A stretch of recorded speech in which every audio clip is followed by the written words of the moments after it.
In the shadow of Eagle Ridge, where the old Route 66 cuts through forgotten valleys, some say the mountains themselves keep secrets. They whisper of horses that understand human hearts, of waters that heal what medicine cannot touch. What would drive a 12-year-old girl to brave a blizzard for a wild stallion she just met? What power connects a child's innocence to an animal's ancient wisdom? Sometimes the most profound connections are forged in moments of greatest danger. Sometimes the angels we pray for arrive with hooves instead of wings. As snow blankets the mountains and corporate ambition threatens generations of tradition, a single turquoise pendant glows with ancestral memory. In Eagle Ridge, miracles don't announce themselves with trumpets. They arrive with the quiet persistence of hoofbeats on a forgotten highway. Dawn broke over the weathered asphalt of old Route 66. Morning mist clung to the cracked surface, swirling around the faded road markers that had guided travelers west for generations. The historic highway stretched into the distance, a reminder of an America that existed now, mostly in memories and postcards. Sophie Winters pedaled her old bicycle along the edge of the road, her dark hair flying behind her. The turquoise pendant that had belonged to her mother swung from her neck, catching the early sunlight. In the pocket of her worn denim jacket, a small Bible pressed against her side. Another connection to the mother she had lost. She pumped her legs harder, feeling the chill of early winter. Eagle Ridge Valley stretched out before her, a tapestry of autumn giving way to winter. Red maples burned like fire against the golden cottonwoods, a display that had drawn tourists for decades. Before the drought, before everything changed, Sophie's bicycle skidded to a sudden stop. Her eyes widened. Blood. Dark crimson against the gray asphalt. She followed the trail with her eyes a scarlet path leading toward the hills. Thunder rumbled in the distance, though the forecast had predicted clear skies.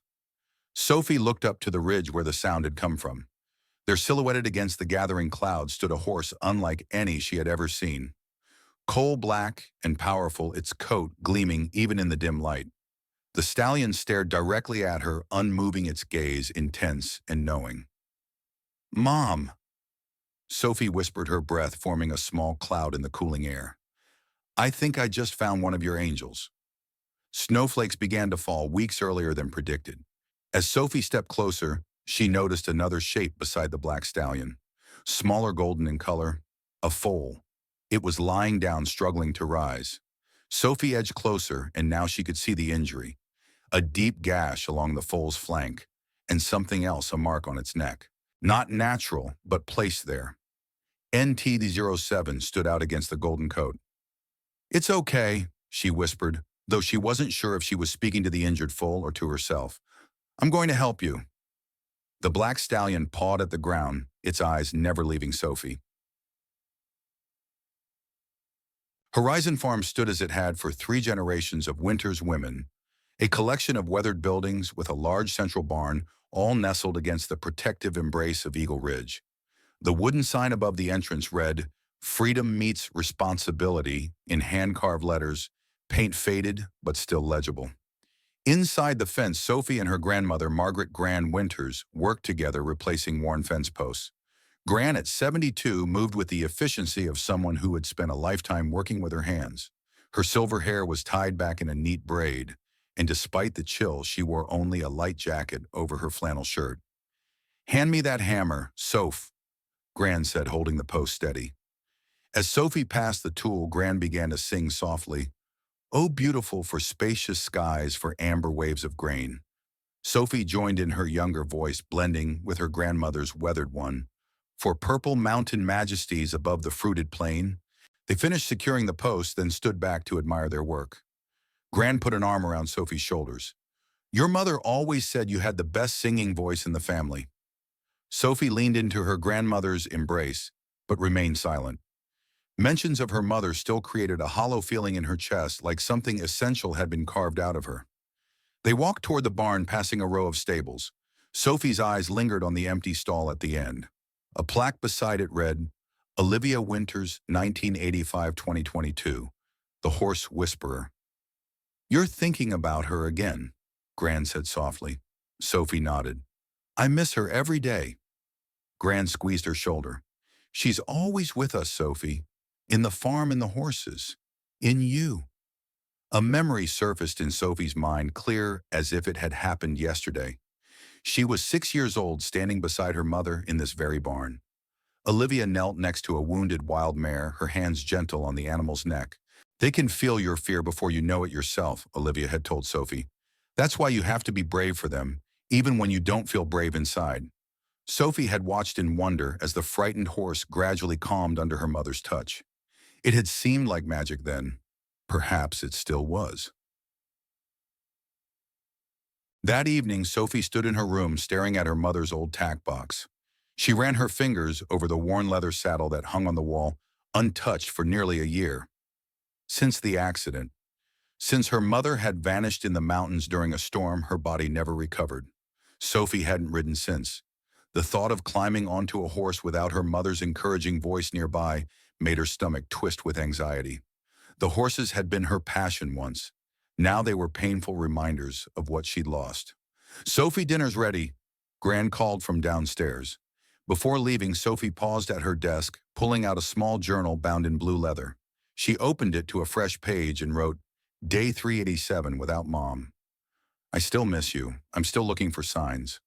She tucked the journal into a wooden box filled with similar letters, all addressed the same way, to Mom, somewhere in heaven. Gran was waiting at the bottom of the stairs, her expression gentle. "Sometimes pain makes us forget joy," she said as if reading Sophie's thoughts. "But joy is still there, waiting for us to come back to it." Sophie nodded, though she wasn't sure if she believed it anymore. Eaglewood's old church was packed to capacity that evening. The meeting about Neurotech's proposed development had drawn nearly everyone in town. People sat shoulder to shoulder in the worn wooden pews, their faces reflecting both hope and suspicion. At the front stood Maxwell Reed, CEO of Neurotech. At 55, he carried himself with military precision, his tailored suit and polished shoes a stark contrast to the worn jeans and work boots of most attendees. His silver hair was perfectly styled, his smile practiced and confident. "Friends," Reed began, his voice filling the space with surprising warmth. "Eagle Ridge Valley has always been a special place. I know because I've visited since I was a boy." He clicked a remote and images appeared on the screen behind him. Renderings of Eagle Highland Eco Resort, a sprawling complex nestled into the very mountains that had defined their community for generations. "This development will bring jobs, it will bring tourist dollars. And most importantly," he paused for effect, "it will bring water to a valley that has suffered drought for too long." A murmur went through the crowd. "Our proprietary water filtration and conservation technology has the full support of the Department of Defense." Reed continued, nodding toward a group of older men wearing veterans' caps. "I'm proud to say that as a former service member myself, I understand what it means to protect what matters." Reed played a video showing advanced water filtration systems, but Sophie noticed he skillfully avoided answering direct questions about the water source itself. Midway through his presentation, Reed's eyes locked with Sophie's. He paused, his confident demeanor faltering for just a moment as his gaze fixed on the turquoise pendant at her throat. Pastor James, a black man in his 70s who had led the church for decades, stood up when Reed finished. "We need to consider the cost of progress," he said, his deep voice carrying authority earned through years of service to the community. "Not just in dollars, but in what we might lose." Sheriff Doug Miller nodded in agreement, adjusting his weathered cowboy hat. The Vietnam veteran had served as Eaglewood's sheriff for over 20 years. "I've seen too many pretty promises from men in nice suits," he said, direct but not unkind. From her seat near the back, Mrs. Garcia, the owner of La Tienda Grocery, spoke up. At 65, the third-generation Mexican-American woman was a pillar of the community. "The Winters family has helped this town survive 3 droughts," she reminded everyone. "Maybe we should hear what Margaret has to say before we decide anything." Gran stood slowly, her eyes meeting Reed's without wavering. "Eagle Ridge isn't just land for sale, Mr. Reed. It's our heritage. It's our responsibility. And some things are worth more than money." Reed's smile never faltered, but something cold flickered in his eyes. "Progress and preservation can coexist, Ms. Winters. I hope you'll come to see that." As the meeting concluded, Sophie noticed a group of older men in faded military jackets, huddled near the door, their expressions concerned. The Veterans Club had been a fixture in Eaglewood for decades, meeting weekly at the diner to share coffee and memories.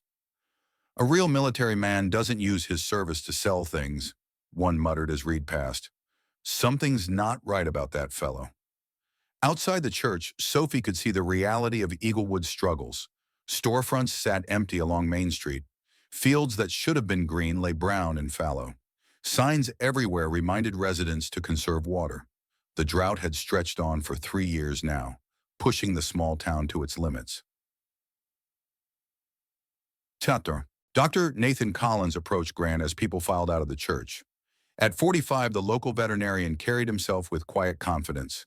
A scar ran along his jawline, and the green beret cap he wore wasn't just for show. Collins had served with distinction before returning to his hometown to care for its animals. Reed isn't just after the land, Collins said in a low voice. He's looking for something deeper. Grant nodded as if this confirmed her suspicions. I figured as much. Collins glanced around before continuing. I worked with Olivia in Afghanistan, he said. She saved my life when our unit was ambushed. If she were here, she would see right through him, Grant finished.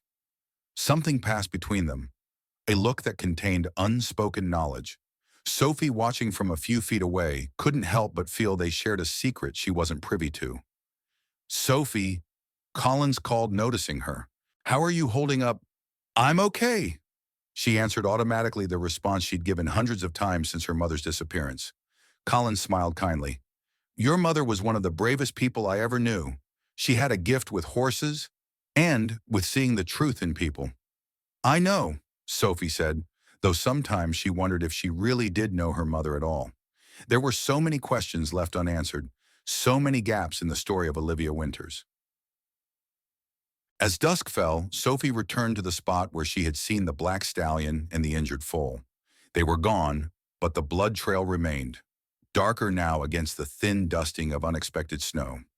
Following it, Sophie ventured into the woods that bordered the old highway.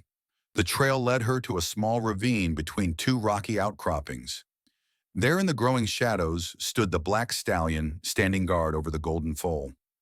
The smaller horse lay on its side, breathing rapidly, the wound looking worse than Sophie had first thought. Sophie pulled out her phone, calling the only person she thought might help. Dr. Collins, it's Sophie Winters. I found an injured foal near Route 66, and there's a wild stallion with it. The foal has some kind of marking, NT07. There was a long pause on the other end of the line. Sophie, there's a snowstorm moving in faster than predicted. No one can safely get up there tonight. Can you make it back home? Sophie looked at the sky. The snowfall was heavier now, the wind picking up. Then she looked at the foal, its eyes wide with pain and fear. I can't leave them, she said finally. Sophie, my mom would have stayed. Another pause. Be careful. I'll come at first light. After hanging up, Sophie knelt in the snow and closed her eyes. God, I don't know if you're listening, but I could use some help right now. The prayer was brief but heartfelt, a habit she had maintained even when faith seemed hardest to hold on to. Opening her backpack, Sophie pulled out a first aid kit she always carried, another habit learned from her mother. I'm going to help you, she told the foal, gently approaching slowly. The black stallion snorted, pawing the ground but making no move to stop her. Its eyes, intelligent and wary, followed her every movement. As Sophie began cleaning the foal's wound, she spoke softly the way her mother had taught her. My mom used to say horses can feel our souls. She said they know things we don't remember anymore. The golden foal trembled under her touch but didn't pull away. The marking, NT07, had been branded into its neck, the skin still pink around the edges. Who would do such a thing to a young horse? As night fell completely, the temperature dropped rapidly. The snow was falling in earnest now, wind driving it sideways. Sophie had finished bandaging the foal's wound, but now faced a new problem. The storm had intensified beyond what she'd expected, and the hike back to town would be treacherous in the dark. She huddled against a rock wall, shivering. The foal lay nearby, its breathing steadier now.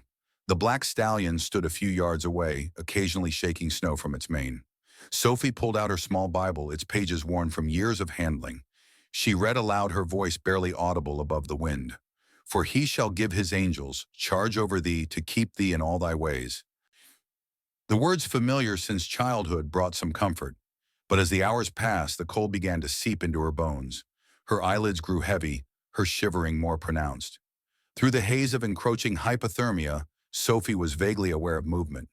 The black stallion approached, its massive form blocking the wind. To her astonishment, it lowered itself to the ground beside her, its body radiating warmth. Sophie stared into the horse's eyes, deep, knowing eyes that seemed to hold ancient wisdom. For a moment, something passed between them, a connection that transcended words. Mom used to tell me that sometimes God sends angels in ways we don't expect. Sophie whispered, her hand tentatively touching the stallion's powerful neck. The horse remained still, allowing the contact. As Sophie drifted into an exhausted sleep sheltered by the stallion's warmth, a rumble shook the ravine. Her eyes snapped open to see snow cascading down the hillside, an avalanche triggered by the storm. In an instant, the black stallion was on its feet. The foal struggled to stand, panic in its eyes. "We have to move!" Sophie cried, though she knew the animals couldn't understand her words. But the stallion seemed to comprehend the danger perfectly. It nudged Sophie forcefully, nearly knocking her over, then lowered its head, pushing against her legs. Sophie understood with sudden clarity. "You want me to ride you?" The horse stood still, waiting. Fear gripped Sophie's heart. Not of the horse, but of the memories riding would trigger. She hadn't been on horseback since before her mother's disappearance. The thought made her chest tighten with grief and anxiety. The rumble grew louder. There was no time left for hesitation. "God help me," Sophie whispered, grabbing the stallion's mane and pulling herself onto its bare back. The moment she settled, the black horse leapt forward, powerful muscles propelling them up and out of the ravine. The golden foal followed, finding strength in desperation. Behind them, snow and rock filled the space where they had been moments before. Sophie clung to the stallion's mane, her heart pounding. After nearly a year away from horses, she was now on the back of a wild stallion, racing through a snowstorm in the darkness. Terror and exhilaration mingled in her veins. "Please," she whispered into the horse's ear, "get us somewhere safe." As if understanding, the stallion altered its course, heading deeper into the mountains of Eagle Ridge. The following morning, Gran Winters woke to find Sophie's bed empty. Concern turned to alarm when she discovered her granddaughter's bicycle was missing as well. After calling Sophie's few close friends and finding no trace of her, Gran's calm exterior finally cracked. Within an hour, the community of Eaglewood had mobilized. Pastor James opened the church as a coordination center. Sheriff Miller organized search parties. The Veterans Club gathered equipment, their decades-old military training kicking in automatically. "We need volunteers to cover the North Ridge," Sheriff Miller called out, spreading maps across the table. "La Tienda is providing food and water for all search teams," Mrs. Garcia announced, already distributing sandwiches and thermoses of hot coffee. Pastor James led a brief prayer circle, heads bowed in the center of the church. "We have weathered many storms together," he reminded them. "This one will be no different." Aidon. A candlelight vigil formed, spontaneously flickering flames placed beneath the American flag that hung at the church entrance. People of all ages knelt there throughout the day, keeping a silent watch as the search continued. The Veterans Club prepared vehicles and equipment, undeterred by the worsening storm. "We leave no one behind," said one older man, checking supplies with methodical precision. "Not in Vietnam, not here." Maxwell Reed arrived at the church as the search was being organized, dressed impeccably, despite the early hour and inclement weather. "I've brought resources from Neurotech," he announced, gesturing to a team of men unloading high-tech equipment from black SUVs. "Our thermal imaging technology might help locate the girl in this weather." Sheriff Miller nodded gratefully, though his eyes remained wary. "Any help is appreciated, Mr. Reed." Away from the others, Reed spoke quietly to his assistant, a thin man with a tablet computer. "What about the girl? Has she seen anything? And more importantly, where is the black stallion?" "Sir," Reed's expression hardened.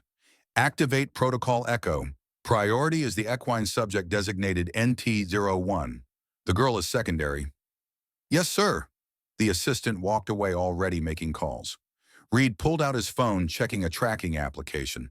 Various colored dots moved across a digital map of Eagle Ridge.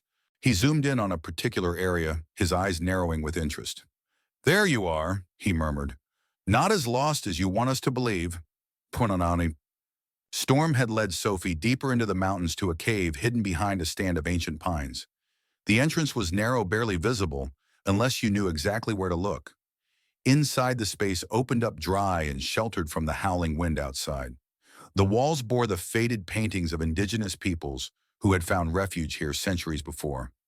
Hunters, animals, and a central figure that caught Sophie's eye, a woman surrounded by horses, a circular symbol at her throat, not unlike Sophie's turquoise pendant. "The horse speaker," Sophie whispered, tracing the outline with her finger. The black stallion, whom Sophie had begun thinking of as Storm for his appearance during the unexpected snowstorm, stood near the entrance, occasionally looking out as if standing guard. The golden foal, whom Sophie now called Echo because of the way it mimicked Storm's movements, lay on a bed of dry pine needles, resting but improving. As Sophie explored the cave, she noticed something unexpected: signs of recent human presence. A fire pit with ashes that were still warm to the touch. A metal cup with a faint lipstick stain on the rim. Someone had been here, perhaps only days ago. Who else knows about this place? She wondered aloud. Taking out her wallet, Sophie removed a small collection of photos. Her mother, her grandmother, the three of them together at Sophie's last birthday before the accident. She held them up to Storm and Echo. "This is my mom, Olivia.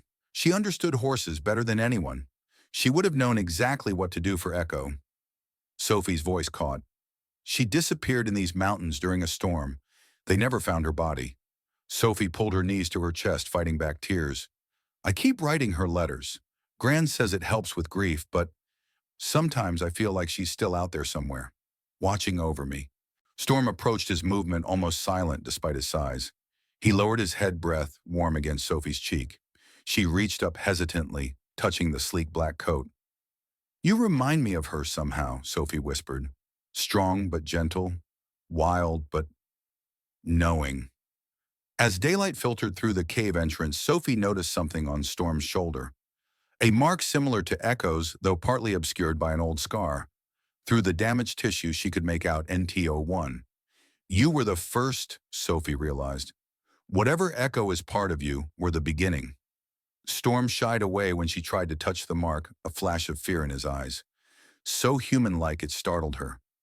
In the quiet of the cave, Sophie pulled out her Bible again, finding comfort in the familiar words. She read aloud to the horses, her voice echoing softly against the ancient walls. Echo's ears perked up at the sound, and even Storm seemed to listen. A memory surfaced in Storm's mind. Fragmented, painful. White walls, metal restraints, men in lab coats. A voice commanding, "Increase the frequency."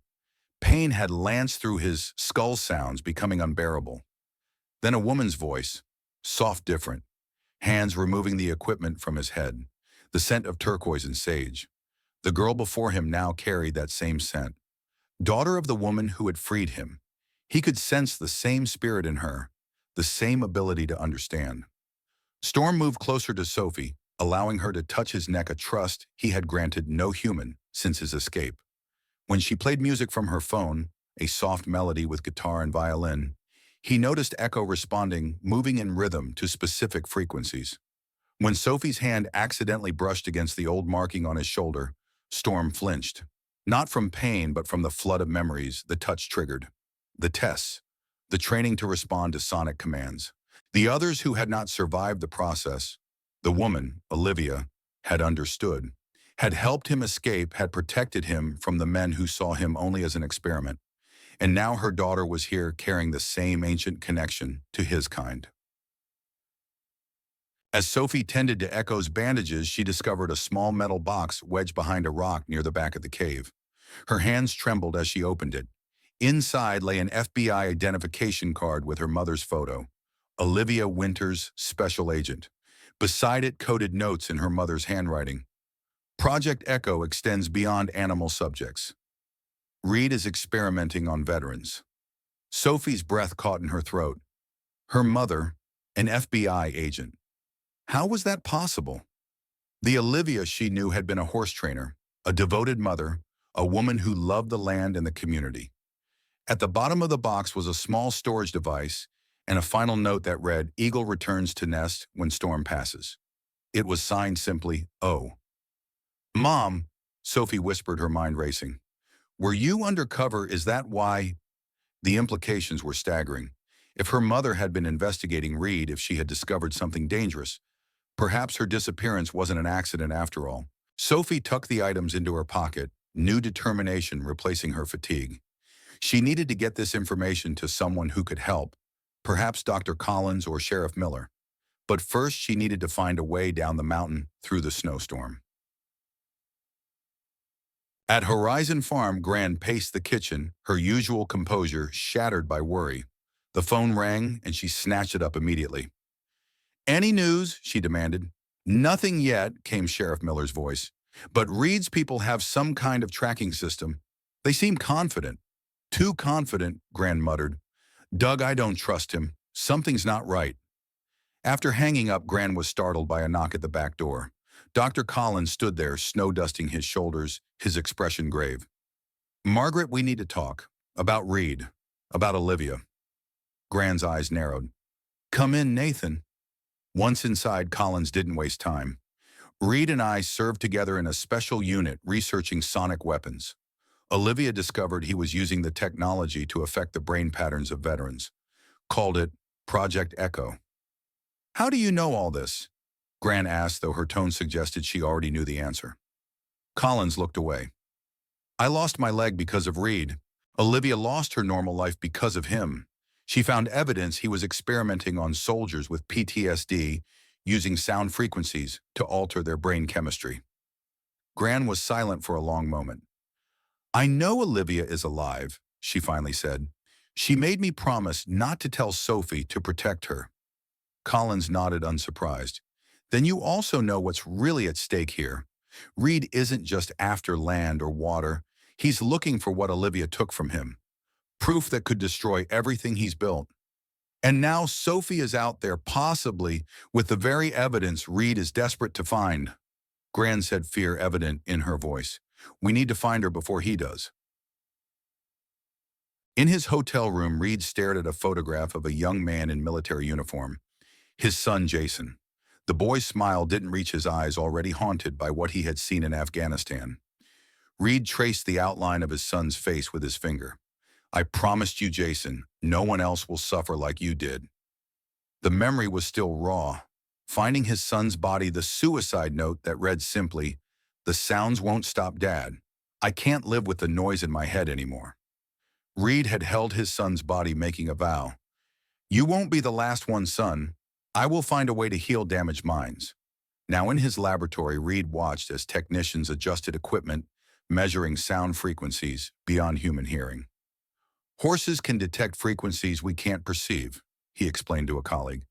"They can be conditioned to respond to specific sonic patterns.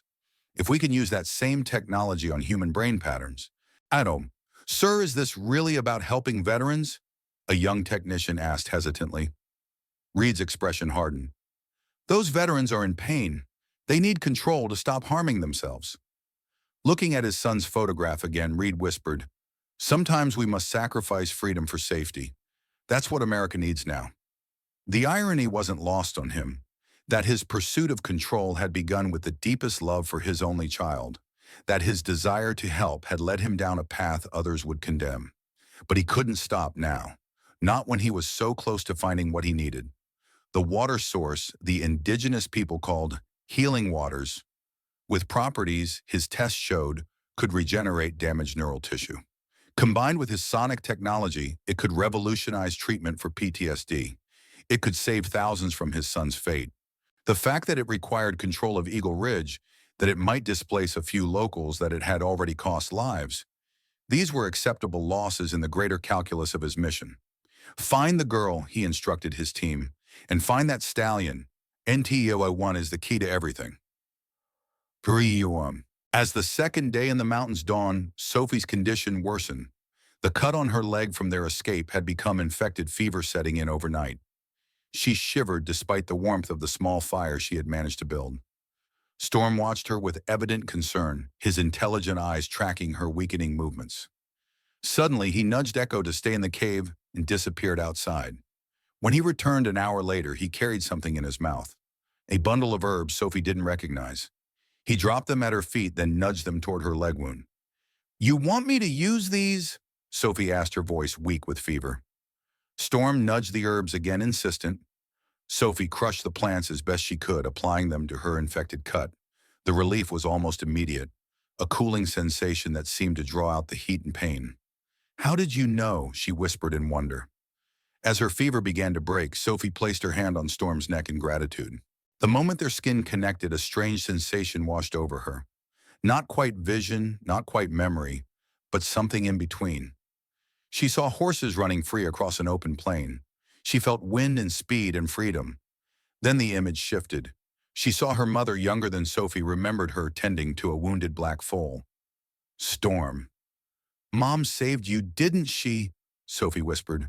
And now you're saving me. Storm's eyes seemed to confirm her words. As Sophie's strength returned, Storm grew increasingly restless, as if trying to communicate something urgent. He would pace to the cave entrance, look back at Sophie, then repeat the behavior. You want to show me something else? Sophie realized. Despite her weakened state, Sophie followed Storm and Echo from the cave. The stallion led them deeper into the mountains to a hidden valley sheltered from the worst of the storm. There, to Sophie's amazement, stood a natural hot spring steam rising into the cold air. Near the spring was a rock face covered with ancient symbols, and among them a mark identical to the scar on Storm's shoulder. What is this place? Sophie wondered aloud. Storm led her around a rocky outcropping to reveal something even more surprising. A small wooden cabin, weathered but intact, hidden perfectly against the mountainside. Inside, Sophie discovered evidence that the cabin had once been part of the Underground Railroad, a secret way station for escaping slaves during the Civil War.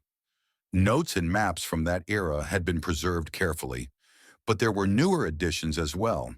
Modern equipment supplies and, most surprisingly, a map with locations marked NT, corresponding to neurotech testing sites across Eagle Ridge. Sophie's hands trembled as she found her mother's journal documenting her work with the FBI. Olivia had discovered Reed was using his position to conduct unauthorized experiments, first on animals, then on vulnerable veterans suffering from PTSD. The final entry described Olivia's discovery of an ancient underground water source beneath the caves, what the indigenous people had called healing waters. Reed was after this water, believing its unique mineral properties could enhance his neural technology. He's not just after land or a resort, Sophie realized. He wants the water. He thinks it can cure PTSD. As Sophie prepared to leave with this crucial evidence, voices outside froze her in place. Reed's team had found the cabin.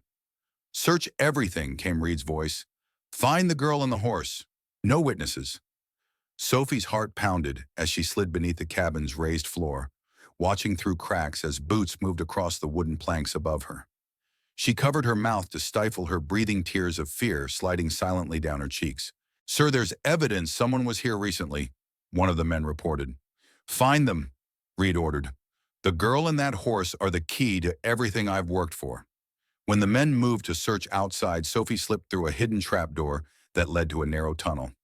Another relic of the cabin's Underground Railroad passed. She emerged 100 yards away, where Storm and Echo waited patiently, as if they had known exactly where she would appear. Without hesitation, Sophie climbed onto Storm's back. The three of them raced through the snowstorm. Reed's team in close pursuit with snowmobiles and thermal imaging equipment. The storm had reached its peak, now a white wall of swirling snow that reduced visibility to mere feet. Yet Storm moved with confidence, choosing paths invisible to human eyes, leading them deeper into the heart of Eagle Ridge.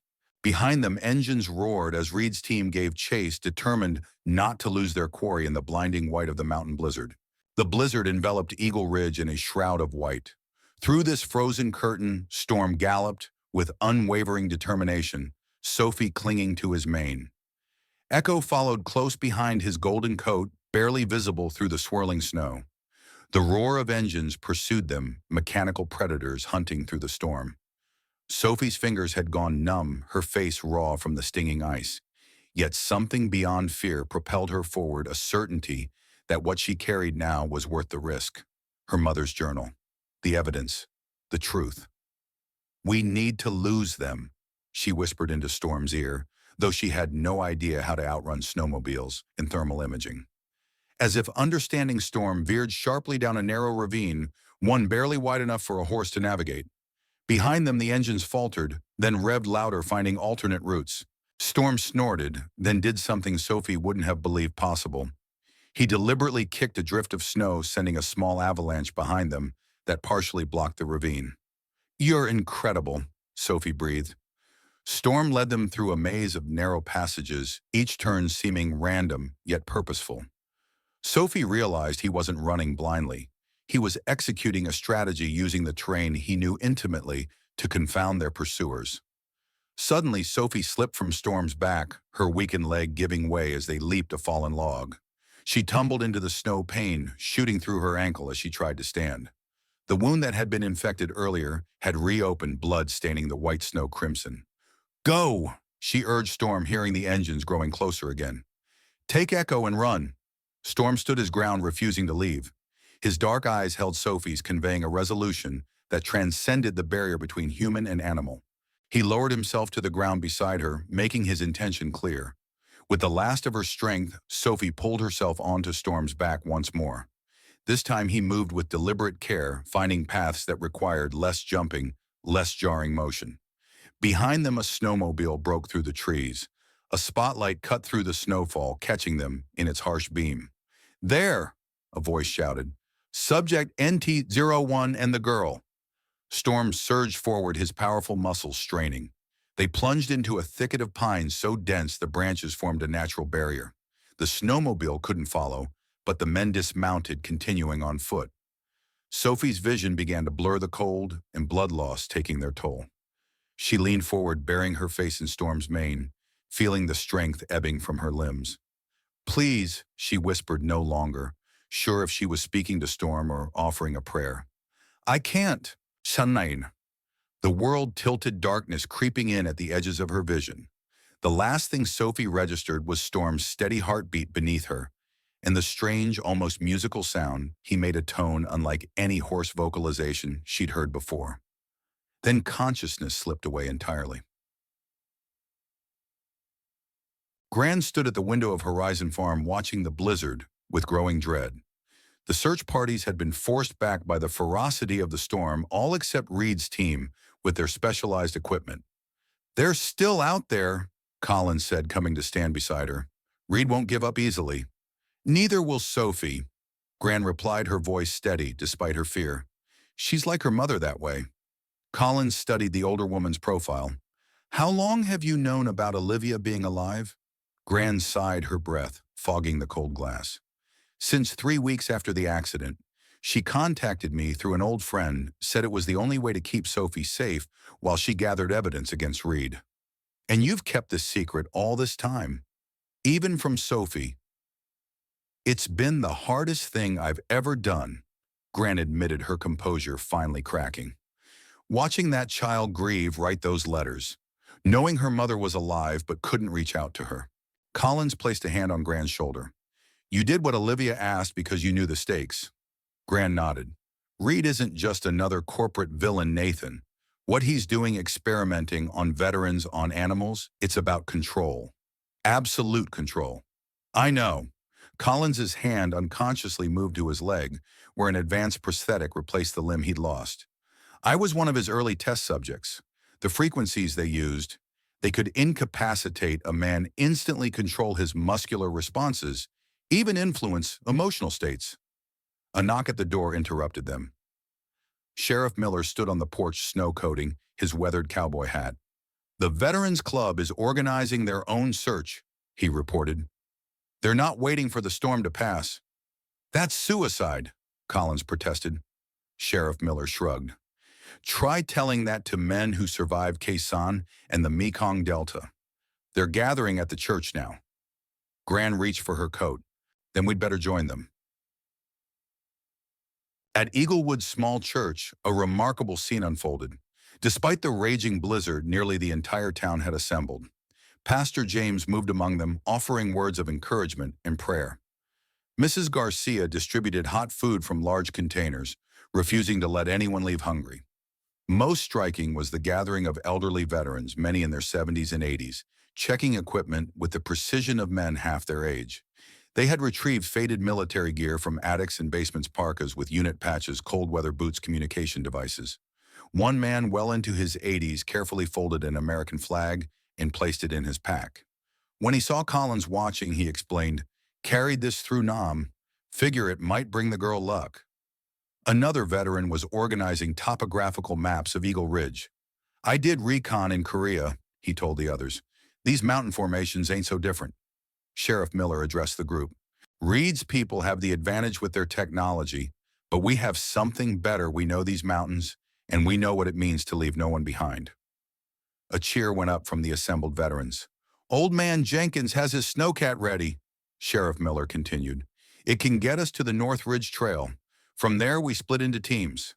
Pastor James stepped forward. "Before we go, let us pray together." The crowd fell silent, heads bowing. Even those who rarely attended church joined the circle, hands linked in shared purpose. "Lord," Pastor James began, his deep voice resonating in the small building, "we ask for your protection over young Sophie. Guide our steps through this storm as we search for one of our own. Remind us that in our community, as in your kingdom, every soul matters." "Amen," came the unified response. As the prayer concluded, one of the veterans pulled a faded flag from his jacket and hung it by the door. Beneath it, he placed a candle. "I'll keep this burning until she's home," he promised. Mrs. Garcia approached Gran with a container of food. "For when you find her," she said simply, her faith in the outcome evident. Gran looked around at the faces of her neighbors, people she had known for decades, some for her entire life. This was what Reed couldn't understand, what he could never quantify or control: the power of a community bound by something deeper than profit or progress. "Let's bring her home," Gran said. Sophie drifted through layers of consciousness. Warmth surrounded her, though she couldn't identify its source. Voices filtered through the haze, unfamiliar speaking words she couldn't quite grasp. A dream formed in the twilight of her awareness, a Native American woman, elderly but strong, with eyes that held ancient wisdom. She wore a turquoise pendant identical to Sophie's. "The black horse is the guide," the woman said, her voice like wind through canyon walls. "The bridge between worlds." Sophie tried to respond, but no words came. The woman smiled, as if understanding Sophie's unspoken questions. "You carry the old blood," she continued, "the gift to speak without words, to hear what has no sound." The dream shifted. Sophie saw Storm as a foal, frightened and alone in a sterile facility. Men attached devices to his head while he struggled against restraints. Then a figure entered, her mother, Olivia, dressed in a lab coat, but with compassion in her eyes. She stroked the foal's neck, whispering words of comfort. The scene changed again. Sophie stood in a vast underground cavern, its walls glowing with a soft blue light. Water flowed from rock formations, collecting in crystal-clear pools. The elderly native woman appeared beside her. "The water remembers," she said cryptically. "It holds the memory of what we have forgotten." Sophie's eyes opened. She lay in a small cavern, different from the one Storm had first shown her. This space was deeper, warmer, with strange luminescent moss, providing soft green light. The infected wound on her leg had been dressed with unfamiliar herbs, the pain remarkably diminished. Storm stood nearby, watching her with those intelligent eyes. Echo rested against the far wall, seemingly at peace despite their desperate flight. As Sophie pushed herself up, she noticed something on the cave wall, a petroglyph of a horse remarkably similar to Storm. Beside it was a spiral symbol that matched the scar on Storm's shoulder. "Where are we?" she whispered. Her hand touched the wall beside the petroglyph, tracing its ancient lines. As her fingers connected with the stone, a jolt of awareness passed through her, a flash of understanding, too profound for words. She saw generations of her female ancestors, each wearing the turquoise pendant, each with a special connection to horses. A sound from the cave entrance broke her reverie. Sophie tensed, fearing Reed's men had found them. Instead, Gran stepped into the dim light, followed by Dr. Collins. "Sophie!" Gran rushed forward, gathering her granddaughter into a tight embrace. "Gran, how did you find me?" Gran released her eyes, brimming with tears. "We've been searching everywhere. Then we saw Storm's tracks leading here." Collins examined the cave with evident wonder. "I never knew this place existed." "Storm brought me here," Sophie explained. "He saved my life, Gran. Reed's men were chasing us. They want to capture Storm and Echo." Gran and Collins exchanged looks. There's something you need to know, Sophie, Gran said gently. About your mother. About the Winters family. Gran sat beside Sophie, taking her hand. Our family has a heritage that goes back generations, a blended bloodline with the Navajo people. That pendant you wear, it's more than a keepsake. It's a symbol of the horse speaker, a gift passed through our female line. A gift, Sophie repeated. The ability to connect with horses on a deeper level than most people can understand. Your mother had it strongly, and so do you. Sophie touched the turquoise pendant at her throat, remembering how Storm had trusted her instantly, how he had seemed to understand her needs before she could articulate them. That's why Storm came to me, she realized. He smelled Mom on me, he recognized our bloodline.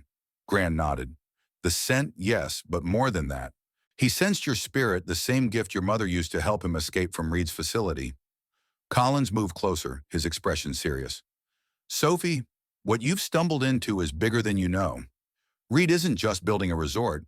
He's been conducting experiments Project Echo using sound frequencies to control brain function. He started with animals, especially horses, because of their sensitive hearing, but moved on to human subjects. Veterans with PTSD, Sophie said, remembering her mother's notes. He claims he wants to help them. In his way, he does, Collins acknowledged. After his son committed suicide because of severe PTSD, Reed became obsessed with finding a cure at any cost. But his methods, Collins shook his head. Control isn't healing, no matter how he justifies it. There's more, Sophie said, pulling her mother's journal from her jacket. Reed is after something called healing waters, an underground source beneath these mountains. Mom's notes say it has special properties. Gran's eyes widened. The old legends are true then. Our ancestors spoke of sacred waters in these mountains, waters that could heal the spirit as well as the body. Collins examined Sophie's leg wound. These herbs, they're not common medical treatments, yet the infection is already receding. Storm found them for me, Sophie explained. He knew exactly what I needed. Gran placed her hand on Storm's neck, a gesture of respect rather than familiarity. He's more than just a test subject who escaped. According to the old stories, some horses are messengers, bridges between our world and the spirit world. A sound from deeper in the cave system caught their attention, water flowing, echoing through stone passages. Gran, I need to show you something else I found, Sophie said, pulling out the FBI identification card. Mom was an undercover agent. She was investigating Reed when she disappeared. Gran nodded slowly. I know, Sophie. I've known all this time. What? Sophie stared at her grandmother in disbelief. But you let me believe she was dead. You watched me grieve for over a year. I had to, Gran said, her voice breaking. Olivia made me promise. It was the only way to keep you safe while she gathered evidence against Reed. Sophie felt as if the ground had fallen away beneath her. Her mother was alive. All this time, the grief, the pain, the letters written to a ghost, it had all been unnecessary. Where is she? Sophie demanded, anger rising through her shock. Collins answered gently. We don't know her exact location. She's deep undercover, communicating only through secure channels. She abandoned me, Sophie whispered, tears welling. She chose her mission over me. Gran took Sophie's face in her weathered hands. No child. She chose to protect you the only way she could. Reed threatened to harm you if she didn't stop investigating. She knew the only way to keep you truly safe was to disappear, to let Reed believe he'd won. Sophie pulled away, emotions too complex to name churning within her. Before she could respond, Storm suddenly lifted his head, ears pricked forward in alarm. Echo, too, became alert, rising to his feet. Collins moved to the cave entrance, peering cautiously outside. Reed's team, he reported grimly. They've found us. Reed stood at the base of the mountain, directing his team through headsets. Thermal imaging from drones showed multiple heat signatures in a cave system halfway up the ridge. Sir, we have confirmation the girl is with NTO-1 and NTO-7. There are 2 adults with them now as well. Reed nodded, unsurprised. Margaret Winters and Dr. Collins, no doubt. They've always been too clever for their own good. He adjusted his coat against the biting cold. Move in. Secure the specimens and any documentation the girl might have found. And the civilians, sir, Reed's expression hardened. Use non-lethal methods if possible, but Project Echo is the priority. Nothing can interfere with that. As his team began their ascent, Reed looked at the mountain with something approaching reverence. Beneath that stone and snow lay the culmination of years of research waters with properties his tests had shown could regenerate neural tissue damaged by trauma. Combined with his sonic technology, it could revolutionize PTSD treatment. The costs were regrettable, but necessary. His son's face flashed in his memory. Jason smiling in his graduation photo before Afghanistan, before the nightmares began, before Reed had found him with a self-inflicted gunshot wound and a note. The noise in my head won't stop. It's all for you, son, Reed whispered to the frozen air. I'll make sure no one else suffers like you did. Inside the cave, Sophie, Gran, and Collins prepared to move deeper into the mountain. Storm led the way, seeming to know exactly where the tunnels led. Your mother believed these cave systems connect throughout Eagle Ridge, Collins explained as they navigated the narrow passages. The indigenous people used them for centuries, both as shelter and for sacred ceremonies. How did Reed find us? Sophie asked, clutching her mother's journal tightly. The horses, Collins replied. They're tagged with subcutaneous transmitters. Reed can track them anywhere in these mountains. Sophie stopped short. Then we're leading him straight to the water source. Gran shook her head. We don't have a choice. We need to find a place to make a stand somewhere we can defend until help arrives. What help? Sophie asked bitterly. We're in the middle of a blizzard in caves no one knows about. Never underestimate Eaglewood, Gran said with quiet confidence. Sheriff Miller and the Veterans Club were organizing when we left. They won't give up on finding you. As they continued deeper, the cave system widened into a large chamber. Sophie gasped at the sight. The walls glowed with bioluminescent moss, illuminating a series of pools fed by a waterfall that emerged from the rock itself. The water had an unusual clarity, with a faint blue luminescence that seemed to pulse with its own rhythm. The healing waters, Gran whispered in awe, just as the stories described. Storm approached one of the pools, lowering his head to drink. Echo followed their reflections, rippling in the glowing water. Collins knelt beside a pool, examining the water with professional interest. The mineral composition must be extraordinary. This could explain the unusual plant life I've observed in certain areas of Eagle Ridge vegetation that thrives despite drought conditions. Sophie dipped her injured leg into the nearest pool, wincing at first, then relaxing as a soothing sensation spread through the wound. It feels alive somehow, like it knows where the pain is.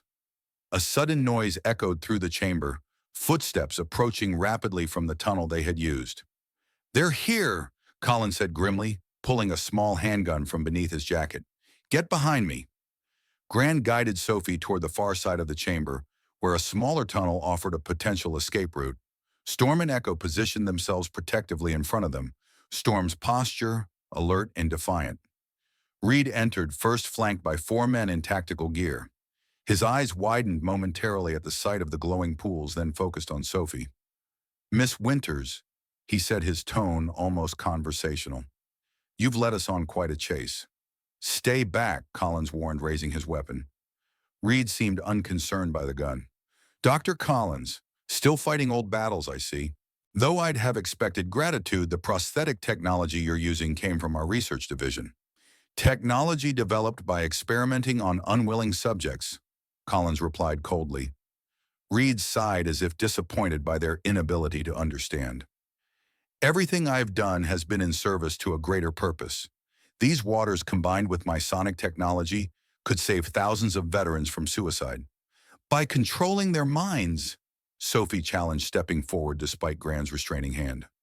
My mother discovered what you're really doing, using veterans as test subjects, manipulating their brain chemistry without consent. Your mother, Reed said, his voice hardening, is a traitor who stole valuable research and sabotaged years of progress. Her actions have delayed treatments that could have saved lives. You're the traitor, Sophie shot back. You betrayed everything America stands for. Freedom, dignity, the right to choose. You think control is the same as healing, but it's not. Reed's composed facade cracked slightly. What does a child know about healing? My son put a bullet in his brain because his mind couldn't heal from what he saw in combat. The freedom you champion meant freedom to suffer, freedom to die in despair. For a moment, Sophie glimpsed the grief behind Reed's ruthless exterior, a father who had lost his child to an invisible enemy he couldn't fight. Despite everything, she felt a flicker of compassion. "I'm sorry about your son," she said more quietly. "But forcing control on people isn't the answer. Real healing takes time and love, not technological shortcuts." Reed's expression closed again. "Poetic sentiments won't stop veterans from taking their own lives. Now," he gestured to his men, "hand over the documentation and step away from the horses." Collins kept his gun trained on Reed. "That's not going to happen." Reed smiled thinly. "I was hoping you'd be reasonable, but I came prepared." He pulled a small device from his pocket and pressed a button. A high-pitched tone barely audible to human ears filled the chamber. Storm immediately reared in distress while Echo whinnied in pain. Both horses began moving involuntarily toward Reed, fighting their own bodies. "Sonic control," Reed explained calmly. "NT-01 and NT-07 are conditioned to respond to specific frequencies. Their autonomic nervous systems can't resist no matter how much they might want to." Sophie watched in horror as Storm struggled against the invisible force compelling him. The proud stallion's eyes reflected anguish and rage as his body betrayed him. Without thinking, Sophie rushed to Storm's side, placing her hands on either side of his head. "Fight it," she urged. "You're stronger than his machines." Gran called out. Sophie used the gift, the pendant, focused through it. Sophie clutched the turquoise pendant at her throat, suddenly understanding. She closed her eyes, concentrating on the connection she felt with Storm, trying to block out Reed's controlling frequency with her own will. "It's in your blood," Gran encouraged. "Feel his heartbeat. Become one with him." Sophie pressed her forehead against Storm's whispering words that came from somewhere beyond conscious thought. Navajo phrases she had never learned, but somehow knew passed through generations of her bloodline. Storm's resistance to the sonic control faltered, then strengthened. He stopped moving toward Reed, his eyes locked with Sophie's in a moment of profound connection. Reed increased the device's power. "Impossible," he muttered, watching Storm defy his conditioning. "The frequency is specifically calibrated to his neural pathways." Storm suddenly threw back his head and released a sound unlike any normal horse vocalization, a tone that seemed to neutralize Reed's sonic device. The electronic device in Reed's hand sparked and went dead. In the momentary confusion, Collins lunged forward, knocking the device from Reed's hand. One of Reed's men fired a tranquilizer dart, hitting Collins in the shoulder. He staggered but managed to discharge his own weapon, the bullet striking the cave ceiling and sending rocks crashing down between them and Reed's team. "Run!" Collins shouted, already showing signs of sedation. "Get to the upper chamber." Gran helped Collins as he fought against the tranquilizer's effects. Sophie leapt onto Storm's back, while Echo followed close behind. They raced toward the smaller tunnel at the far end of the chamber, the sounds of pursuit echoing behind them. The tunnel ascended steeply, opening eventually into another large cavern closer to the surface. Through a narrow fissure in the rock wall, Sophie could see the snowstorm had begun to abate, moonlight occasionally breaking through the clouds. Collins slumped against the wall, the tranquilizer finally overwhelming him. "They'll be coming," he mumbled, fighting to stay conscious. "You need to get that evidence somewhere safe." "We're not leaving you," Sophie insisted. "Sophie," Gran said urgently, "there's something you need to know. The cabin where you found your mother's journal, it wasn't just a random hideout. It's been a meeting place for months." Sophie's eyes widened with realization. "Mom's been using it." Gran nodded.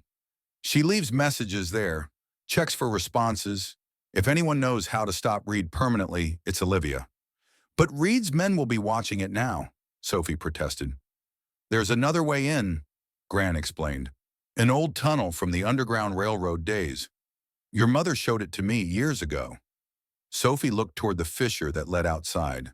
The storm was clearing, but darkness had fallen. If they left now, they might reach the cabin by morning. "What about you and Dr. Collins?" she asked. "I'll stay with him," Gran said firmly. "The tranquilizer will wear off eventually. You need to get to that cabin, find whatever your mother left behind." Sophie hesitated, torn between staying with her grandmother and completing the mission that had claimed so much already. "Go," Gran urged. Storm will protect you.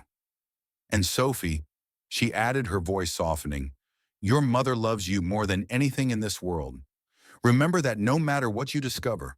Sophie embraced her grandmother fiercely, then knelt beside the semi-conscious Collins. Thank you for coming after me. Collins managed a weak smile. Your mother would never forgive me if I didn't. With a final glance back, Sophie mounted Storm once more. Echo stood ready beside them, his golden coat gleaming in the faint moonlight, filtering through the fissure. Let's finish this, Sophie whispered to Storm, guiding him toward the narrow opening that led to the outside world. As they emerged onto the mountainside, the full moon broke through the clouds, illuminating a landscape transformed by snow. The storm had passed, leaving behind a world of crystalline beauty and deadly cold. In the distance, lights moved along the ridge, Reed's team searching methodically. But there were other lights too, coming from the direction of Eaglewood. The search parties Gran had mentioned refusing to give up despite the elements. Sophie patted Storm's neck. We need to reach Mom's cabin before Reed's men do. Can you find it? Storm snorted as if insulted by the question. He began picking his way down the snow-covered slope, choosing a path invisible to human eyes, but perfectly suited to their needs. Echo followed his smaller form, practically dancing through the deep snow. Behind them, shouts indicated Reed's men had discovered their exit point. The pursuit had begun again, a desperate race through the frozen night, with the truth about Project Echo hanging in the balance. Moonlight transformed the snow-covered landscape into a sea of diamonds. Sophie guided Storm through this glittering wilderness, the black stallion moving with remarkable confidence despite the treacherous terrain. Echo followed close behind, his golden coat almost silver in the lunar glow. The mountain air burned in Sophie's lungs, each breath a painful reminder of the cold's deadly potential. Her mother's journal was tucked securely inside her jacket, pressed against her heart like a talisman. Behind them, the mechanical growl of snowmobiles punctuated the night's silence, a persistent threat that refused to fade. They're not giving up, Sophie whispered to Storm, who flicked an ear back in acknowledgement. The stallion altered course, leading them into a dense copse of pine trees, where the snow lay shallow beneath a protective canopy. Here, Storm's hoofprints would be less visible, buying them precious time. As they paused to rest, Sophie checked on Echo. The young horse was showing signs of fatigue. His breathing labored from the exertion of keeping pace through deep snow. She stroked his muzzle, concern etched in her features. We need to find shelter soon, she told Storm. Echo can't keep going much longer. Storm's intelligent eyes seemed to process her words. He nudged Sophie's shoulder, then gestured with his head toward a barely visible trail that wound along the mountainside. Without waiting for her response, he set off in that direction, Echo following, obediently, despite his exhaustion. The trail led them to a steep outcropping that overlooked the valley below. Sophie gasped at the sight. From this elevation, she could see the entire sweep of Eagle Ridge, the mountains embracing Eaglewood, like protective arms, the frozen ribbon of the river that fed the valley's farms, and in the distance, the twinkling lights of the town itself.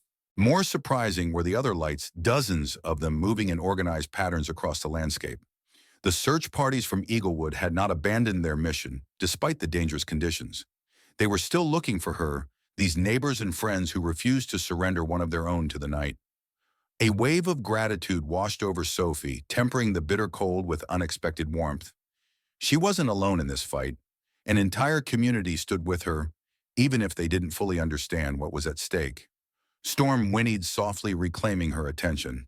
He was looking toward a rock formation to their right, where the cliff face seemed to fold inward. As they drew closer, Sophie realized it concealed a narrow trail that descended sharply along the ridge. Is this the way to Mom's cabin? She asked. Storm's response was to start down the path, choosing his footing with deliberate care on the ice-slick stone. Sophie held tight to his mane, trusting his judgment completely. Echo hesitated briefly before following his youth, making him more cautious on the treacherous descent. The trail wound back and forth across the face of the cliff, eventually leading to a small plateau sheltered by overhanging rock. There, nestled against the mountainside as if it had grown from the stone itself, stood a small wooden cabin. It was nearly invisible from above or below its weathered timber, blending perfectly with the surrounding landscape. This, Sophie realized, was her mother's secret sanctuary, the place where Olivia Winters had continued her work, while the world, including her own daughter, believed her dead. Sophie dismounted, her legs nearly buckling after the long ride. She approached the cabin cautiously, half expecting to find Reed's men already there. But the small structure stood silent and undisturbed, a thin layer of fresh snow on its roof, suggesting no recent visitors. The door was secured with a simple latch. Inside the cabin was spare but functional, a small wood stove, a narrow cot, a desk covered with maps and notes. Sophie felt a presence here, an essence of her mother that lingered in the careful arrangement of supplies, in the neat stack of firewood, in the single photograph, tacked above the desk, Sophie's school portrait from the previous year. She was watching over me all along, Sophie whispered, touching the photo with trembling fingers. Storm and Echo remained outside standing guard as Sophie searched the cabin. On the desk, she found a sealed envelope addressed simply S in her mother's distinctive handwriting. With unsteady hands, she broke the seal and removed a single sheet of paper. My dearest Sophie, if you're reading this, you've discovered the truth I tried to protect you from. I'm so sorry for the pain my absence has caused you. Please know that every day away from you has been its own kind of death. Reed is desperate to find the healing waters, but he doesn't understand their true nature. The indigenous people who first discovered them knew they weren't meant to be controlled or exploited. The waters work in harmony with nature, and spirit they enhance what is already there, but cannot be forced to obey human will. There is a flash drive hidden beneath the loose floorboard under the desk. It contains all the evidence needed to stop Project Echo permanently. Get it to FBI Special Agent Marcus Rivera in Denver. He's been working with me from the beginning. Storm will protect you. He is more than he appears, a bridge between worlds, the old stories say. Trust him as I have. I hope to see you soon, my brave girl. Until then, remember that I love you with every fiber of my being. Mom Sophie wiped away tears with the back of her hand. The letter confirmed what Gran had told her, but somehow seeing her mother's handwriting, knowing Olivia was alive and still fighting, made the revelation both more painful and more hopeful. Following her mother's instructions, Sophie located the loose floorboard and retrieved a small waterproof case containing a flash drive. She tucked it securely into her inner pocket alongside the journal. A sudden whinny from Storm alerted her. Sophie rushed to the window and saw what had triggered the warning headlights approaching along the valley floor. Reed's team had found another route to the cabin. We need to go, Sophie told the horses, quickly gathering what supplies she could carry: a small first aid kit, a flashlight, some energy bars. As she prepared to leave, a final item caught her eye, a map pinned to the wall with a route clearly marked in red. It showed a path from the cabin to a location labeled simply Eagle's Nest, with the notation emergency extraction point. Sophie committed the route to memory, then slipped outside to rejoin Storm and Echo. They needed to move quickly now to reach the extraction point before Reed's men could intercept them.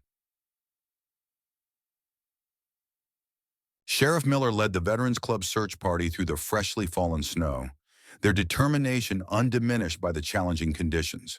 The old snowcat Jenkins had contributed to the effort, growled steadily up the mountain road, its tracks providing better traction than wheeled vehicles could manage. Got movement on the eastern ridge, one of the veterans reported, lowering a pair of night vision binoculars. 2 horses and what looks like a rider. Sheriff Miller adjusted course immediately. That's gotta be Sophie. Radio the other teams. The radio crackled to life. Be advised, came a voice. We've spotted multiple vehicles with Neurotech markings converging on the same area. They're armed. The men in the snowcat exchanged grim looks. Most had seen combat decades ago in jungles and deserts far from home. None had expected to face a potential firefight in their own backyard. I don't like this, Jenkins muttered. Reed's security team is acting more like a military unit than corporate protection. Sheriff Miller nodded.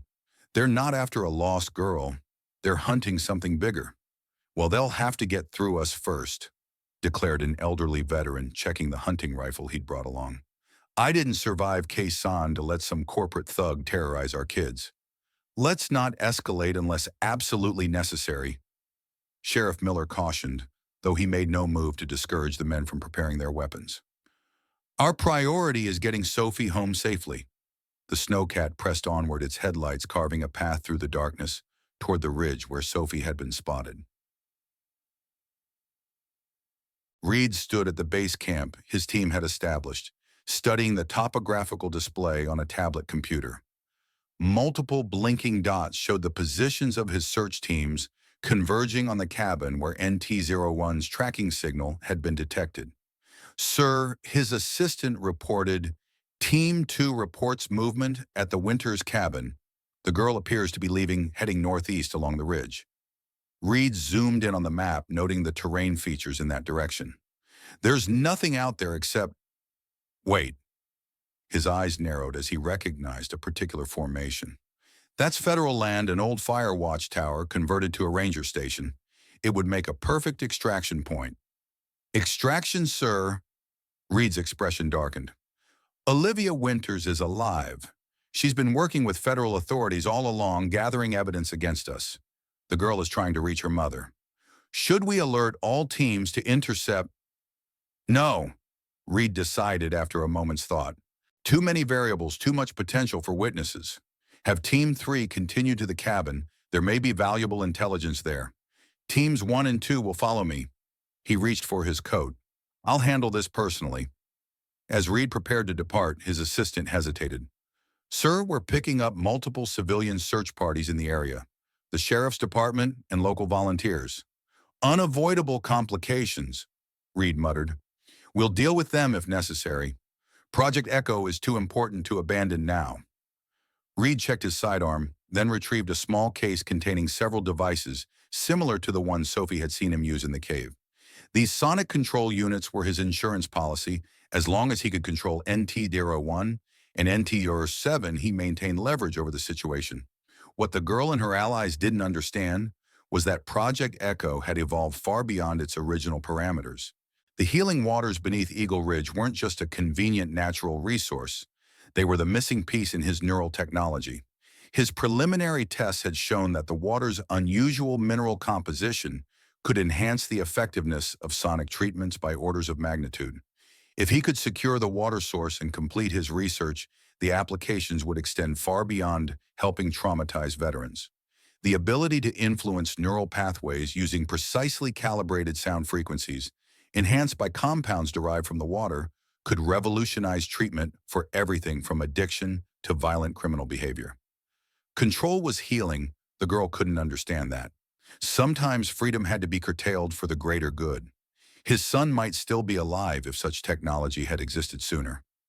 Reed stepped into the waiting snowmobile, his resolve hardening. One way or another, this would end tonight.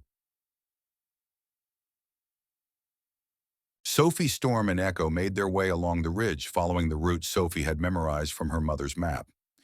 The extraction point, Eagle's Nest, was an old fire watchtower that stood on federal land beyond Reed's influence. If they could reach it, they might find safety and perhaps Olivia herself. The night had grown colder, the temperature plummeting as the storm system cleared. Sophie's breath formed crystalline clouds with each exhalation. Despite her exhaustion, she remained alert, aware that Reed would be pursuing them with every resource at his disposal. The flash drive felt like a burning coal against her chest, its contents potentially devastating to Reed's entire operation. No wonder he was so desperate to find them. Storm moved with the fluid grace of a predator, his hooves finding purchase on treacherous surfaces where Sophie would have certainly fallen. Echo stayed close, gaining confidence from the older horse's sure-footed example. They had covered perhaps half the distance to the extraction point when Storm's suddenly halted ears pricked forward in alarm. Sophie strained to hear what had alerted him, but detected nothing unusual in the mountain silence.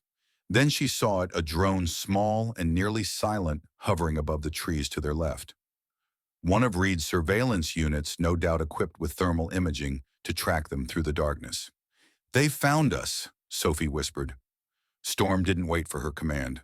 He abruptly changed direction, plunging into a dense thicket of pines where the drone would have difficulty maintaining visual contact. Echo followed, ducking low-hanging branches with newfound agility. They emerged on the other side of the thicket to find themselves on a narrow ledge overlooking a steep ravine. The path forward was blocked by a massive fallen tree, its trunk too large to jump its position, too precarious to navigate around. Sophie felt a moment of despair. They would have to backtrack, losing precious time and potentially running directly into Reed's pursuing teams. Storm surveyed the obstacle, then did something remarkable. He approached Echo and nudged the younger horse back, clearly communicating that he should stay. Then he moved to the fallen tree and began pushing against it with his powerful shoulder muscles straining beneath his ebony coat. Sophie watched in amazement as the massive trunk shifted slightly, old wood cracking under the pressure. Storm was creating a gap just large enough for them to squeeze through. "You are incredible," Sophie breathed, not for the first time that night. Once the gap was wide enough, Storm gestured for Echo to go first. The golden horse slipped through gracefully. Sophie followed, careful not to snag her clothing on the splintered wood. Storm came last, barely fitting his larger frame through the narrow opening.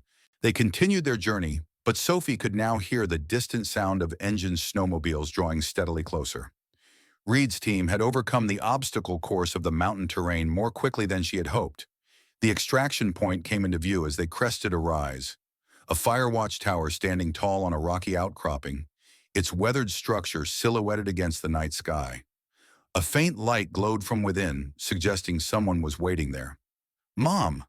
Sophie whispered, hope rising in her chest. They had nearly reached the base of the tower when the snowmobiles appeared, cutting off their approach from three directions. Reed himself stepped off the lead vehicle, accompanied by four armed men. "That's far enough, Miss Winters," he called, his voice carrying clearly in the still night air. "You've led us on quite a chase, but it ends here." Sophie sat straighter on Storm's back, meeting Reed's gaze with defiance. "Let us pass, Mr. Reed. This doesn't have to get worse for you." Reed smiled thinly. "I admire your spirit truly, but you're out of options." He gestured to his men, who raised their weapons, tranquilizer guns designed to incapacitate without killing. "We only want the horses and whatever documentation you've taken from your mother's cabin. Cooperate, and no one needs to get hurt." "People have already been hurt," Sophie countered. "The veterans you experimented on, the animals you tortured, my mother who had to abandon her life to stop you. Your mother is a misguided idealist who doesn't understand the greater good," Reed replied, his patience visibly thinning. "The technology we've developed could save thousands of lives, prevent countless suicides among trauma survivors. By controlling them against their will. That's not healing, Mr. Reed. That's enslavement." Reed's expression hardened. "You know nothing about healing, girl. Nothing about watching someone you love destroy themselves because their mind has become a prison." His voice broke slightly. "My son put a bullet in his brain because the noise, the memories wouldn't stop. Where was your mother's compassion for him, for the thousands like him?" For a brief moment, Sophie saw Reed not as a villain, but as a grieving father who had lost his moral compass in the pursuit of preventing others from suffering his son's fate. The realization didn't excuse his actions, but it helped her understand the driving force behind them. "I'm sorry about your son," she said quietly, "but this isn't the way to honor his memory." Reed's momentary vulnerability vanished, replaced by cold determination. "Enough talking. This ends now." He reached for one of the sonic control devices in his pocket. Before he could activate it, a voice rang out from the watchtower above. "Drop it, Maxwell. It's over." Everyone looked up. Standing on the observation platform of the tower, illuminated by moonlight, was a woman Sophie had thought she would never see again. Olivia Winters, very much alive, aiming a rifle directly at Reed. "Mom!" Sophie's voice caught on a sob of disbelief and joy. Olivia's eyes never left Reed, though her voice softened as she addressed her daughter. "Hello, my brave girl. I'm so sorry I had to stay away." Reed recovered quickly from his surprise. "Agent Winters, I should have known you'd be nearby watching. Always watching, never understanding." "I understand perfectly, Maxwell," Olivia replied. "I understand that grief twisted your brilliant mind into something dangerous. I understand that you believe you're doing the right thing. But I also understand that you've broken federal law, violated human rights, and endangered countless lives with unauthorized experimentation." She shifted her aim slightly. "Now drop the sonic device and tell your men to stand down." Reed's hand tightened around the device. "You won't shoot me, Olivia. You're too bound by your precious rules, your moral code." "Try me," she replied evenly. "I've spent a year away from my daughter to stop you. Do you really think I'll hesitate now?" A tense silence fell over the scene. Sophie could feel Storm's muscles bunch beneath her, ready to move at an instant's notice. Echo stood nearby, watching the confrontation with wide, intelligent eyes. The standoff was broken by the arrival of Sheriff Miller's snowcat cresting the hill behind them. The Veterans Club poured out armed with hunting rifles and generations of combat experience. They quickly assessed the situation and moved to surround Reed's men. "Sheriff's Department." Miller announced, his weathered hands steady on his service weapon. "Everyone lower their weapons, now." Reed's men looked to him for direction, uncertain in the face of these unexpected reinforcements. Reed himself seemed to calculate his odds, then made a desperate gamble. In one fluid motion, he activated the sonic device and flung it toward Storm and Echo. The effect was immediate. Both horses reared in distress as the high-pitched frequency assaulted their sensitive hearing. Storm fought against the compulsion, but the sonic pattern was specifically designed to override his free will, forcing him toward Reed. Sophie clung to Storm's back, feeling his struggle as if it were her own. She remembered Gran's words about the gift in her blood, the ability to connect with horses on a deeper level than most humans could comprehend. Clutching her turquoise pendant, Sophie pressed her forehead against Storm's neck and whispered, "Fight it. I'm with you. We're stronger together." She closed her eyes, focusing every ounce of her being on the connection between them. The pendant grew warm against her skin, and suddenly Sophie could feel Storm's consciousness merging with her own. His fear, his determination, his indomitable spirit flowing into her as her own strength flowed into him. Storm planted his hooves firmly in the snow and stopped moving toward Reed. His entire body trembled with the effort of resisting the sonic command, but he held his ground. Reed increased the device's power, his expression a mixture of frustration and disbelief. "Impossible. The frequency is calibrated specifically for his neural pathways." Echo 2 had stopped responding to the device, drawing strength from Storm's resistance and Sophie's connection. In that moment of distraction, Olivia fired a single shot from the watchtower.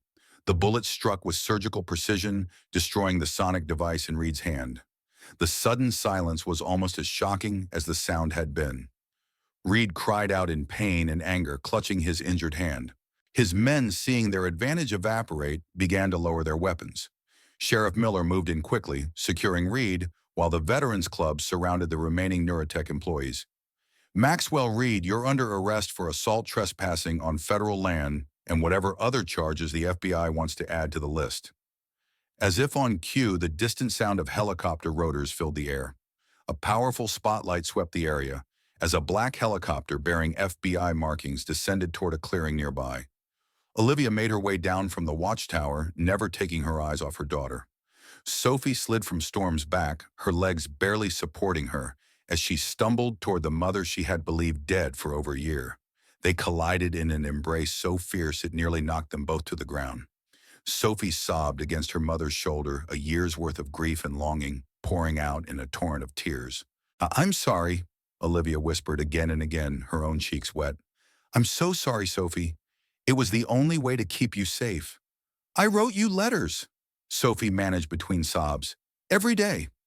"I know," Olivia said, holding her daughter tighter. "Gran told me. I wanted to answer every one." They clung to each other as the FBI team secured the area, taking Reed and his men into custody. One agent approached them respectfully. "Agent Winters, we need your debrief and the evidence your daughter recovered." Olivia nodded but didn't release Sophie. "You'll have it all, Marcus. But first I need a moment with my family." The agent nodded understandingly and withdrew. Gran arrived with Dr. Collins, both having been transported by the second FBI helicopter. The reunion became complete as 3 generations of Winters women embraced in the moonlight, with Storm and Echo standing guard nearby. "You knew," Sophie said to Gran, her voice muffled against her grandmother's shoulder. "All this time you knew Mom was alive." "I did," Gran admitted. "It was the hardest secret I've ever kept. But your mother was right. Reed would have used you to get to her if he suspected she was alive." Collins approached, still moving carefully from the effects of the tranquilizer. "The FBI has secured the cave system," he reported. "Reed's research facility has been shut down. The healing waters are safe." Sophie turned to look at Storm, who stood tall and proud in the moonlight. "What about Storm and Echo? What happens to them now?" Olivia smiled, understanding her daughter's concern. "Storm was the first success of Project Echo. the only horse who developed abilities beyond what Reed anticipated. He escaped during my investigation and has been living wild ever since, protecting other test subjects like Echo. He's special, Sophie said. He understands things, feels things. Yes, Olivia agreed. The indigenous people who first settled these mountains had stories about certain horses' bridges between our world and the spirit world. I think Storm might be one of those special souls. Storm approached them, his dark eyes reflecting wisdom beyond any ordinary animal. He lowered his head to Sophie in what almost seemed like a bow of respect. The Navajo called them wind horses, Gran explained, beings who could travel between worlds carrying messages and healing. Echo trotted over to join them, nuzzling Sophie's hand affectionately. Unlike Storm's wild dignity, Echo displayed the playful energy of youth. I think Echo has chosen you, Olivia observed with a smile. But Storm belongs to no one.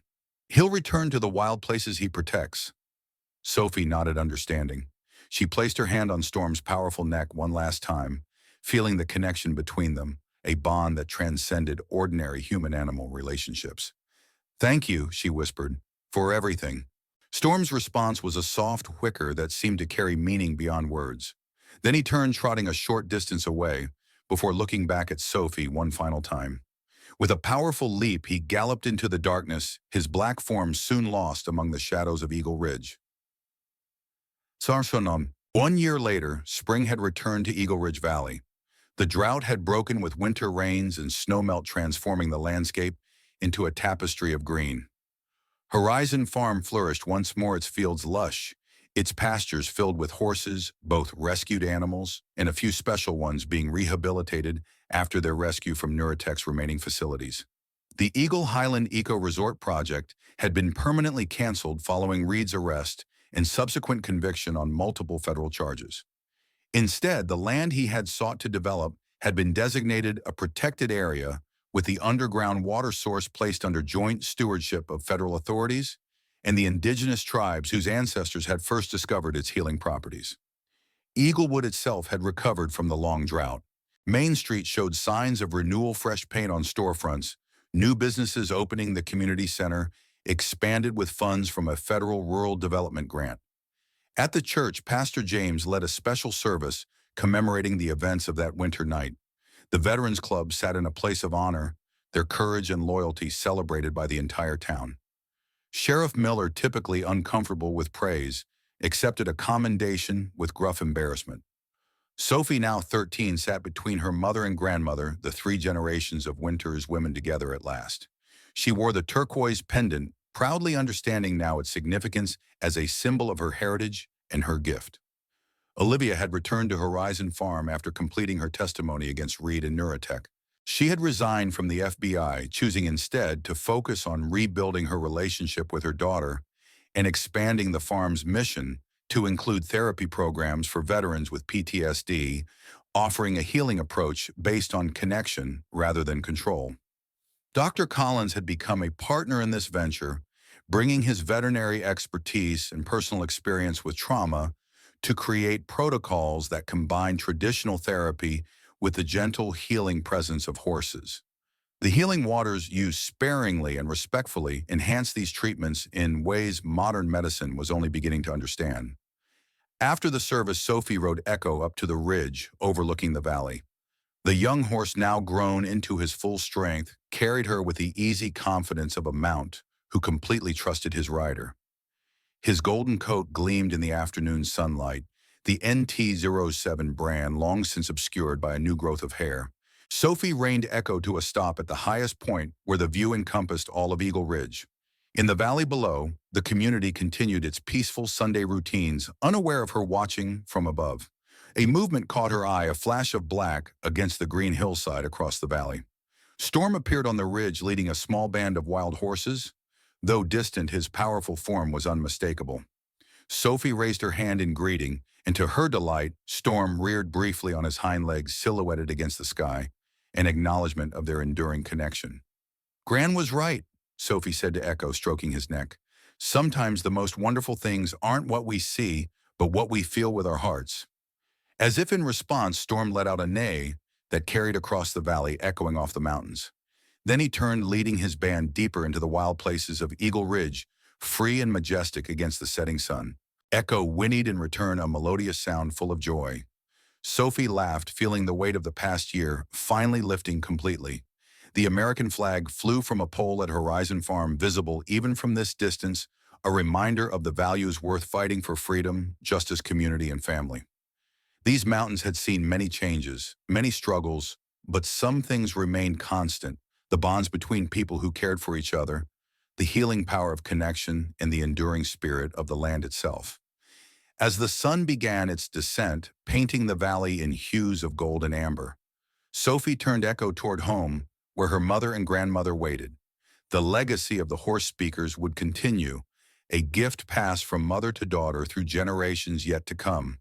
And somewhere in the wild places, Storm would remain a guardian spirit of Eagle Ridge, a bridge between worlds and a reminder that sometimes angels came in unexpected forms.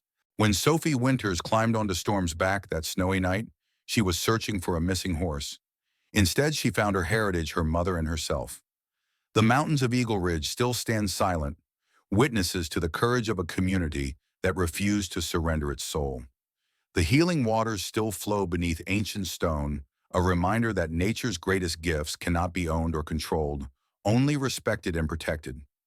Storm runs wild with his herd, now his black coat gleaming like polished obsidian against green hillsides. But sometimes when the wind is right, Sophie hears his call echoing across the valley, a greeting between worlds, between friends who saved each other. What makes a family? Is it blood? Or is it the choices we make to protect those we love? What makes a home? Perhaps it's not walls and roofs, but the courage to stand together when darkness falls. In every life, there comes a moment when we must decide: will we listen to the call from forgotten places? Will we brave the storm to find what waits beyond fear? Listen closely. Your call might already be whispering on the wind.